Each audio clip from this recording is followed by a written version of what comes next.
Mesdames et messieurs, bonsoir et bienvenue sur votre chaîne d'information Flash News, pour une nouvelle édition du journal africain. Toujours du côté du Mali, nous continuons avec la déclaration de l'imam Mahmoud Dicko à la commémoration des victimes des manifestations des 10,11 et 12 juillet 2020. Dans cette affaire, nous ne voulons pas de vengeance, nous voulons la justice.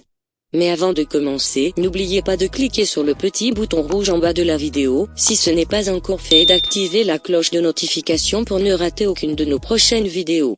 Il y a une année, qu'une foule incontrôlable prenait d'assaut l'ORTM et l'Assemblée nationale à l'appel du mouvement du 5 juin, Rassemblement des forces patriotiques, M5 RFP, qui venait de déclencher une désobéissance civile. Les manifestations qui ont duré 72 heures ont causé d'énormes dégâts, dont la mort de plusieurs individus. Le M5 RFP leur a rendu hommage hier dimanche 11 juillet 2021 au cours d'une conférence animée par l'autorité morale du mouvement, l'imam Mahmoud Dicko.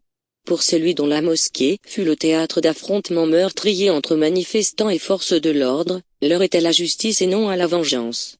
C'est finalement au prix du sang que le M5 RFP a gagné sa bataille pour le départ du régime Ibrahim Boubacar Keïta. En effet, la dernière ligne droite menée par le M5 RFP, qui s'est traduite par le déclenchement d'une désobéissance civile le 10 juillet 2020, a occasionné trois jours de manifestations ayant fait plusieurs morts et d'énormes dégâts matériels.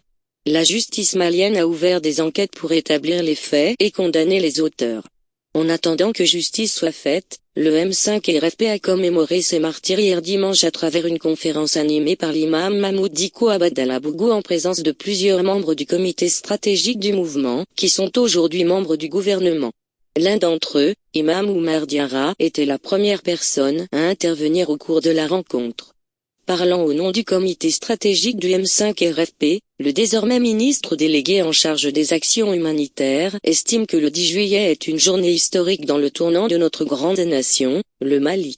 Une date à laquelle, le régime sanguinaire sans dignité ni foi n'a pas hésité à tirer sur des Maliens qui ne réclamaient que la justice, que la bonne gouvernance, que la sécurité, dira Imam Diarra.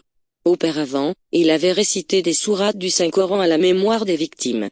À sa suite, c'est le parrain de l'ACMA, non moins autorité morale du M5 RFP, qui a pris la parole pour son. C'est déjà la fin de ce petit flash d'infos. Donnez-nous vos impressions en commentaire et abonnez-vous à la chaîne pour ne rater aucune de nos prochaines actualités.